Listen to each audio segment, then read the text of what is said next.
Welcome to Kenton Teaches. Enjoy the video. In this video, I will show how to make strawberry sorbet with a blender. Start by freezing 2 cups of strawberries until solid, then add chopped berries to the blender with 1/2 cup sugar and 2 tablespoons lemon juice. Pulse in short bursts until coarse, then blend smoothly and add 1 to 2 tablespoons cold water if the mixture is too thick.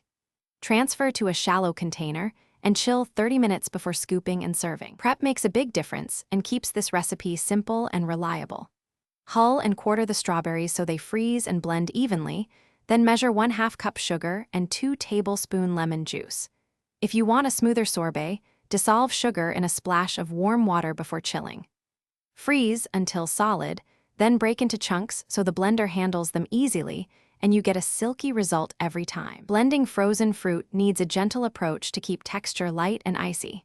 Start with short pulses to break the chunks, then blend on medium until smooth, adding 1 to 2 tablespoons cold water if it stalls. Give the blender a few seconds to rest if it warms, and scrape down the sides between blends. These small steps keep your sorbet bright, scoopable, and full of fresh strawberry flavor. Thanks for watching. Please subscribe if this video was helpful.